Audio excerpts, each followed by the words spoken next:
Hello বন্ধুরা, আশা করি তোমরা সবাই ভালো আছো। তো পুজো তো দোরগোড়ায় চলে এলো, আর তার জন্য ঘরে একটুখানি হেয়ার কেয়ার হয়ে যাক, তার জন্য আমি এখানে হেনা নিয়ে নিয়েছি। আমি ময়ূরী হেনাটা ইউজ করছি, তোমরা যা ইচ্ছে তাই করতে পারো। তো এখানে চায়ের লিকার দিয়ে আমি হেনাটা গুলে নিচ্ছি। আগের দিন রাতে দেখতে পাচ্ছ একটা লোহার কড়াই ইউজ করেছি এই জন্য। আর ভালো করে গুলে নিয়ে একটা লিকুইড তৈরি করে খুব ভালো করে গুলছি। তৈরি করে সেটা আমি ঢাকা চাপা দিয়ে আগের দিন রাতে রেখে দেবো। দেখা হচ্ছে নেক্সট মর্নিংয়ে। গুড মর্নিং বন্ধুরা, দেখো পরের দিনের আমার হেনাটার অবস্থাটা দেখো কেমন। বেশ কিছুটা পাতলাই রয়েছে, আমার মাখাতে সুবিধা হবে চুলে। তো আচ্ছা, চুলে মাখার আগে না তোমরা ভালো করে চুলটা ব্রাশ করে নেবে, আঁচড়ে নেবে ভালো করে, যাতে তার মধ্যে কোনো জট না থাকে। আচ্ছা, এর মধ্যে এবারে আমি দুটো ইনগ্রিডিয়েন্টস এখানে অ্যাড করবো। একটা হচ্ছে এই মধুটা, আমি এখানে ডাবরের মধুই নিয়েছি, আর হচ্ছে নারকেল তেলটা। তো এবার আমি মধুটা দিচ্ছি প্রথমে। এই ধরো মধুটা 1 চামচ মতো দেবে, চুলের লেন্থ অনুযায়ী দেবে।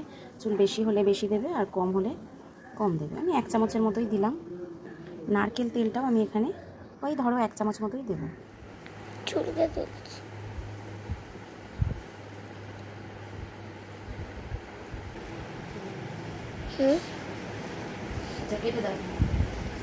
এই যে আমি মাথায় মেখে নিয়েছি।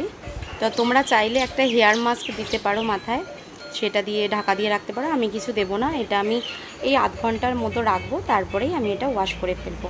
আজকে নর্মাল জলে ওয়াশ করব, এর পরের দিন মানে আগামীকাল আমি হচ্ছে এটা শ্যাম্পু করব মাথায়।